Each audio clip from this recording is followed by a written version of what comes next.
जय हिंद फ्रेंड्स, स्वागत है आपका हमारे चैनल की आप सक्सेस जीवनी में। तो इसमें हम चर्चा करेंगे आज मध्यकालीन इतिहास। मध्यकालीन इतिहास में हम आपको बताना चाहेंगे अरबों का आक्रमण। अरब आक्रमणकारी कौन कौन थे और उन्होंने कहाँ पर आक्रमण किया है, इस बात को समझना। भारत में सबसे पहले आक्रमण कहाँ पर अरबों ने किया था, इस बात को आपको समझाने का प्रयास करेंगे। तो देखिएगा, भारत पर अरब आक्रमणकारी, वो पहला अरब आक्रमणकारी कौन था जिसने भारत पर आक्रमण किया था, इससे बनने वाले प्रश्न महत्वपूर्ण हो जाते हैं। इस बात को आपको समझते हुए चलना है, ठीक है। देखिएगा कि क्या भारत पर जब आक्रमण हुआ अरब आक्रमणकारियों के द्वारा, वो कौन सा व्यक्ति था जिसने अरब से होकर के भारत में आक्रमण किया था, उस बात को समझना है। देखिएगा कि हेडिंग पड़ेगी क्या, भारत पर अरबों का आक्रमण। भारत पर अरबों का आक्रमण। भारत पर अरबों का आक्रमण, ठीक है। तो देखिए, जो मुसलमानों में, इस्लाम में क्या होता था, इस्लाम धर्म का सर्वोच्च पद है, जो सर्वोच्च पद है ना, तो उसको कहते थे खलीफा, है ना। खलीफा जो है ना, वो ईश्वर और सुल्तान के मध्य है। सुल्तान और ईश्वर, मतलब ईश्वर तो कहेंगे, इसमें कहेंगे अल्लाह, क्योंकि ये मुहम्मद है अल्लाह। तो इसके बीच जो मध्यस्थता करता था उसका नाम होता था खलीफा। खलीफा होता था। तो मध्यस्थता करने वाला, अर्थात किसी भी सुल्तान को अगर सुल्तान बनना है तो उससे पंजीकरण लेना पड़ेगा, खलीफा से पंजीकरण करवाना पड़ेगा, खिल्लत पढ़वानी पड़ेगी। इस प्रकार से कोई भी सुल्तान पूर्ण रूप से वैध सुल्तान बन पाता था। तो इस बात को समझ लीजिएगा। अगर क्वेश्चन पूछेगा कि सबसे पहला खलीफा कौन था, सबसे पहला खलीफा कौन था, आप बता देंगे कि सबसे जो पहला खलीफा था उसका नाम था अबू बकर। अबू बकर ये सबसे पहला खलीफा था, ठीक है ना। इस बात को समझना है। तो ये देखिएगा, ये अबू बकर ये पहला खलीफा है। सबसे पहला खलीफा कौन बना था, अबू बकर। इसके बाद क्या हुआ कि अरब में जो खलीफा बना ना, खलीफा जो बना था उसका नाम था अल हज्जाज। और अल हज्जाज जो है वो 711-12 ईस्वी में खलीफा बनता है।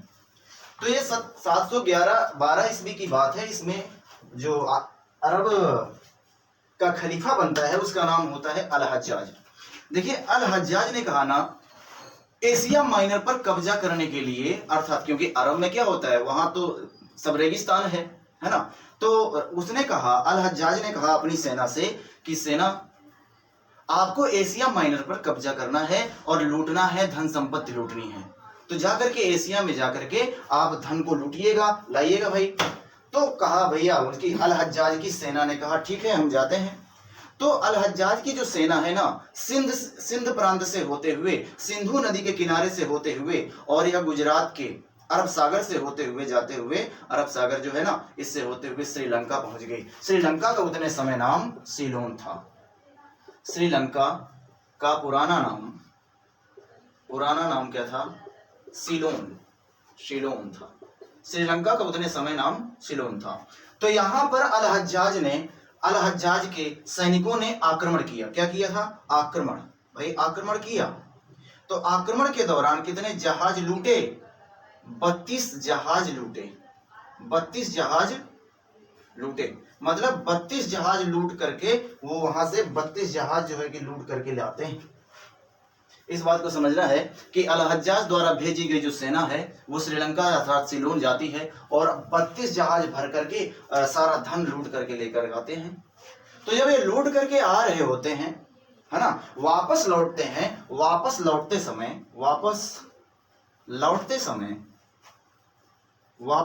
समय ना, तो देवल एक जगह पड़ती है, देवल एक डकयार्ड पड़ता है, एक पत्तन पड़ता है, एक बंदरगाह पड़ता है, ठीक है। तो जो देवल नामक बंदरगाह था, देवल बंदरगाह, तो इसी देवल बंदरगाह के समीप 8 जो डाकू थे वो छुपे बैठे हुए थे। उनका काम ही था, है ना, वो 8 डाकू छिपे हुए बैठे थे। वो देखते थे कोई भी जो व्यापारी है वो क्या निकल अपना व्यापार जो भी सामान है उसको लेकर के जाएगा, जहाजों से जो शिप हुआ करते थे उनमें लेकर के जाएगा। तो वो जहाजों को लूटने का काम ये डाकू किया करते थे। तो 32 जहाज ये अल हज्जाज की सेना के जो जा रहे थे, इनमें से पीछे के 8 जहाजों को इन डाकुओं ने लूट लिया। और जब ये जहाज 32 नहीं पहुंचे, अल हज्जाज ने देखा कि हमने तो 32 जहाज भेजा हुआ था, इसमें तो 8 कम है।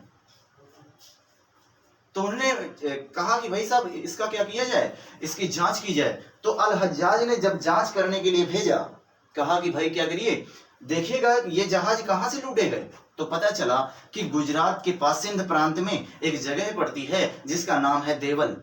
तो देवल के पास ही ये जहाज लूटे गए हैं। और उतने समय यहाँ का जो राजा हुआ करता था, इस बात को समझना है, देखिएगा इसको नोट करके आगे बढ़ते हैं हम लोग। उतने समय जो देवल का राजा हुआ करता था ना, ये सिंध प्रांत का जो राजा हुआ करता था उसका नाम क्या था। देखिए जो देवल का राजा, देवल जो बंदरगाह था, अर्थात ये सिंध प्रांत में पड़ेगा, सिंध प्रांत। और इस सिंध प्रांत का जो राजा था ना, राजा उसका नाम था दाहिर, नाम था दाहिर। और किस वंश से था तो बता देंगे, ब्राह्मण वंश से था, ब्राह्मण वंश। ये जो राजा दाहिर था, इसके पिता का नाम है चाच, इसके पिता का नाम चाच। चाच का पुत्र दाहिर है जो ब्राह्मण वंश से है, इसी का उतने समय शासन था। तो अल हज्जाज ने पत्र लिखा और बताया कि दाहिर, जो आपके 8 चोरों ने हमारे जहाजों को लूटा है, उन जहाजों को वापस कर दो, या तो हमें उन 8 चोरों को दे दो, उन 8 डाकुओं को हमें दे दो, तो हमारा क्या चलेगा, हम अपना काम उन डाकुओं से और भी बेहतर तरीके से करवा पाएंगे, क्योंकि हमारा काम ही है क्या, लूटना। तो अगर डाकू हमें मिल जाते हैं तो बेहतर तरीके से लूटपाट करने का कार्यक्रम चलता रहेगा। ये बात थी। दाहिर ने कहा, देखिए हम आपके जहाजों को लुटवाने का काम नहीं किए हैं, और देखिए डाकुओं अर्थात चोरों पर हमारा कोई नियंत्रण नहीं है, इसलिए हम आपकी किसी भी बात से एग्री नहीं होते हैं, हम नहीं ऐसा करेंगे। दाहिर को गुस्सा लगी, उसने कहा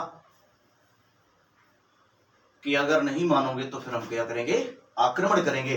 तो देखिए दाहिर का उतने समय क्या होता है, दाहिर का एक क्या कहते हैं, भतीजा है। दाहिर का भतीजा नहीं है, अल हज्जाज का भतीजा है ना, अल हज्जाज। दाहिर तो इतने समय था, ठीक है ना। तो अल हज्जाज हम बात करते हैं, अल हज्जाज का भतीजा,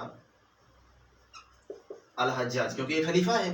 अल हज्जाज का एक भतीजा है ना, जिसका नाम क्या है, मोहम्मद बिन कासिम, मोहम्मद बिन कासिम, मोहम्मद बिन कासिम है, ठीक है ना। यह कितने वर्ष का है, यह 17 वर्ष का बालक है, 17 वर्ष का बालक है ना, 17 वर्ष का बालक है। और इसका नाम क्या है, मोहम्मद बिन कासिम। इसकी एक पुत्री भी रहती है, पुत्री, और उस पुत्री का नाम है क्या, जुबेदा, पुत्री का नाम है जुबेदा, ठीक है। भतीजे का नाम रहता है मोहम्मद बिन कासिम और पुत्री का नाम रहता है,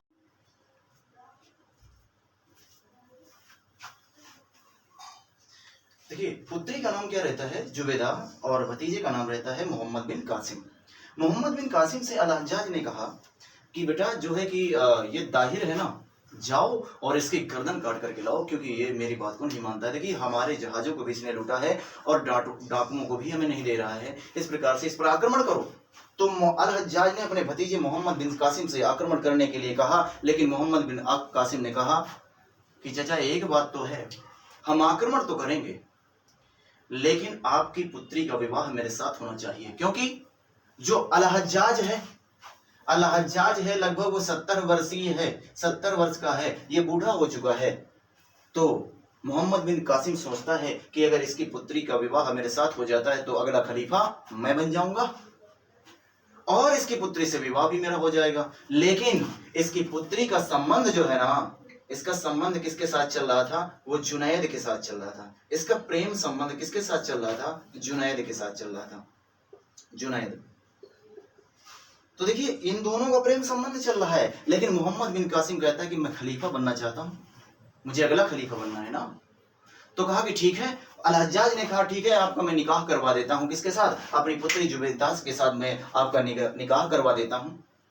इस बात से एग्री होकर के मोहम्मद बिन कासिम ने जुबैदा के साथ निकाह कर लिया और आक्रमण करने के लिए रवाना हो गया। कहां पर? अरब पर। अरब पर मतलब सिंध पर आक्रमण। तो देखिए सिंध का आक्रमण हुआ। किसका? सिंध का आक्रमण, सिंध का आक्रमण, है ना। और जो सिंध का आक्रमण हुआ ना, वो कब हुआ? 700। क्योंकि पहले देखो, पहले जो सिंध का आक्रमण हुआ, इसके पहले जो भेजा हुआ था ना, वह उबैदुल्लाह को भेजा हुआ था। इस बात को थोड़ा सा बताने का प्रयास करेंगे आपको। देखिएगा कि जो अल-हज्जाज है ना, तो उसका हमने भतीजा बताया और उसकी पुत्री को बताया, लेकिन इसका एक सेनापति था। अल-हज्जाज का सेनापति अल-हज्जाज। अल-हज्जाज सेनापति किसका था? ये जो सेनापति था उसका नाम था उबैदुल्लाह। उबैदुल्लाह जो सेनापति है ना, वो अल-हज्जाज का सेनापति था। लेकिन इसने आक्रमण किया 711 में। 711 में आक्रमण किया, लेकिन क्या हुआ? हार गया, है ना, हार गया। दाहिर ने इसको पूरी तरह से हरा दिया। दाहिर ने इसको बहुत तरह मारा और ये जाकर के आ गया भैया, तो चला है। दूसरी बात हुई कि जब अल-हज्जाज ने अपने भतीजे को भेजा मोहम्मद बिन कासिम को, तो ये किसका आक्रमण है? ये सिंध का आक्रमण है, सिंध का आक्रमण। अब ये सिंध पर आक्रमण हुआ ना, वो कब हुआ? 712 ईस्वी में। कब हुआ? 712 ईस्वी में ये सिंध का आक्रमण था। और किसके किसके बीच लड़ा गया? तो अभी क्वेश्चन बनेगा कि बताइए जो सिंध का आक्रमण हुआ ना, किसके किसके बीच लड़ा गया? आप बता देंगे कि मोहम्मद बिन कासिम, है ना, वर्सेस दाहिर के बीच हुआ। दाहिर के पुत्र का जो नाम था, इसका जो पुत्र था, उसका नाम था जय सिंह। इसके पुत्र का नाम था जय सिंह, ठीक है। और इसकी देखिए, इसकी 2 पत्नियां थी। कौन थी? पत्नियां। एक का नाम था रानी, एक का नाम था रानी बाई और एक का नाम था लाडी बाई। रानी बाई और लाडी बाई, है ना। और इसकी 2 पुत्रियां भी हैं। इनकी 2 क्या हैं? पुत्रियां। इसकी पुत्रियां भी हैं। का नाम रहता है सूर्य देवी और परमल देवी। इसके 2 पुत्री रहती हैं। इसका नाम क्या रहता है? सूर्य देवी और परमल देवी। देखिए ना, अरब पर जब आक्रमण किया मोहम्मद बिन कासिम ने, तो दाहिर को हरा दिया। दाहिर की गर्दन काट देता है। इसका पुत्र जो है भाग जाता है और इसकी जो रानी होती है, रानी बाई, एक पहली जो पत्नी है इसके ना, उसने क्या कर लिया था? उसने जौहर कर लिया था। क्वेश्चन इंपॉर्टेंट है। उसने क्या कर दिया? जौहर कर लिया। जौहर क्या होता है कि अपने दुश्मन के हाथ में ना आकर के उसको अपना स्वयं ही अग्निकुंड में आहुति दे देना अपने शरीर की, है ना। तो इस प्रकार से क्या कहलाता है? जौहर कहलाता था। ये जो है ना, रानियां किया करती थी, जबकि जो राजपूतों में जो आत्मसमर्पण ना करके उनके अपने आपको उनके विरुद्ध अधीन ना करके, ऐसा करके कह सकते हैं कि वो अपने स्वयं वीर गति को प्राप्त हो जाते थे, तो उसको क्या कहते थे? अर्थात जो राजा करते थे वो साका करते थे, जो महिलाएं करती थी वो जौहर हुआ करती थी राजपूतों में, ठीक है। इस बात को आपको समझना है। देखिए अब क्या हुआ, इसमें कौन किसकी विजय हुई? अर्थात मोहम्मद बिन कासिम क्या होता है? विजित हो जाता है। और दाहिर क्या होता है? हार जाता है। हार क्या हो जाता है? इसकी डेथ हो जाती है। इसकी गर्दन काट करके मोहम्मद बिन कासिम लेकर के आता है। तब इधर क्या हुआ? देखिए इधर जो है ना, अरब में अल-हज्जाज की मृत्यु हो जाती है। जब अल-हज्जाज की मृत्यु हो जाती है तो खलीफा कौन बनेगा? खलीफा तो लवर है ना जुबैदा का, उसका नाम है जुनैद। तो अब खलीफा बन गया है कौन? जुनैद खलीफा बन जाता है। तो मोहम्मद बिन कासिम जब आता है तो उसने देखा कि यार खलीफा तो अब जुनैद बन चुका है। लेकिन जब जुनैद ने कहा देखो खलीफा अब हम बन चुके हैं, आप हमारे एक इशारे पर आपकी गर्दन को अलग कर दिया जाएगा। लेकिन बताया गया कि देखिए जुनैद साहब, हम ना आक्रमण करने के लिए गए थे तो हमने दाहिर को हरा दिया है। देखिए दाहिर की गर्दन रही और ये हमने इनको पकड़ के लाए हैं। देखिएगा ये मोहम्मद बिन जो कासिम था वो रानी लाडी और उसकी दोनों पुत्रियों सूर्य देवी और परमल देवी को लेकर के वहां पर उपस्थित होता है और कहता है कि मैं आपके लिए क्या लाया हूँ, एक उपहार लाया हूँ। इसी बीच में सूर्य देवी, परमल देवी और रानी लाडी ने अपने बदला लेने के लिए उसने कहा कि एक बार बताइए जुनैद साहब कि ये जो है ना, ये जो आपका सेवक है ना मोहम्मद बिन कासिम का, जी हाँ हमारा तो ये सेवक है। तो उन्होंने कहा कि अगर सेवक है तो क्या सेवक किसी राजा को गिफ्ट देता है, उपहार देता है? तो कहे नहीं, तो ऐसा तो नहीं है, लेकिन इसने तो आपको गिफ्ट दिया है और ऐसा गिफ्ट दिया है, ऐसा उपहार दिया है जो कि दागी है। इसने हमारी इज्जत और आबरू के साथ खेला हुआ है ना, और वही दागी उपहार आपको दे रहा है। जुनैद को इस बात पर गुस्सा आ जाती है। जुनैद ने रानी लाडी, सूर्य देवी और परमल देवी को तलवारें गर्म करके दिए और कहा कि इसको मार दो। तो इस प्रकार से सूर्य देवी, परमल देवी ने अपने पति का बदला लिया और क्या कर दिया, मोहम्मद बिन कासिम को जान से मार देती है। तो अभी ये बात रही, यहाँ पर तो मर जाता है मोहम्मद बिन कासिम, लेकिन अरब पर आक्रमण करने के लिए दूसरा व्यक्ति फिर अरब से कोई आक्रमणकारी नहीं आता है, इस बात को समझना है। तो ये था क्या, सिंध का आक्रमण था जो मोहम्मद बिन कासिम द्वारा लड़ा गया था। और यहीं पर सबसे पहले जजिया कर से सिंध पर जजिया कर लगवाया, किसने लगाया था, सिंध पर जजिया कर। ये क्वेश्चन इंपॉर्टेंट हो जाएगा। सिंध पर जजिया कर सर्वप्रथम लगाया किसने, मोहम्मद बिन कासिम लगाया था। सर्वप्रथम जजिया कर से जो है कि जानकारी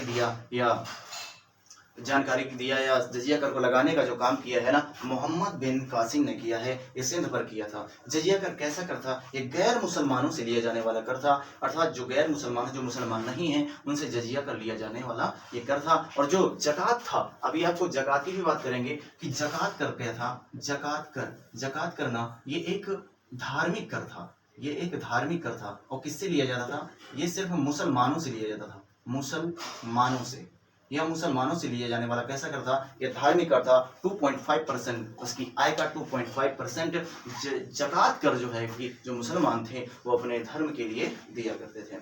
तो सबसे ज्यादा देखिए ना, यहाँ पर क्या हुआ, सबसे पहले जजिया कर से जो बात की है, जजिया कर को लगाने का काम किया है, सबसे पहले मोहम्मद बिन कासिम ने सिंध प्रांत पर लगाया है। यहाँ पर जब उसने आक्रमण किया तो यहाँ पर ब्राह्मणों का शासन था, बहुत सारे ब्राह्मणों को उसने मुसलमान कर बनवा दिया, उसने इस्लाम धर्म को स्वीकार करवाया। तो पहला वो आक्रमणकारी, अरब आक्रमणकारी मोहम्मद बिन कासिम था, जिसने लगभग 50,000 ब्राह्मणों को क्या करवाया था, इस्लाम धर्म स्वीकार करवाया था। यहाँ के ब्राह्मणों को, ब्राह्मण यहाँ से लगभग वहाँ के सिंध से ब्राह्मण धर्म को खत्म करवा दिया था। वो ऐसा अरब आक्रमणकारी हुआ मोहम्मद बिन कासिम। इसके बाद जब इसकी डेथ हो जब ये मर जाता है ना, तो इसके बाद कोई भी अरब से आक्रमण करने वाला दूसरा अरब आक्रमणकारी भारत में नहीं आया।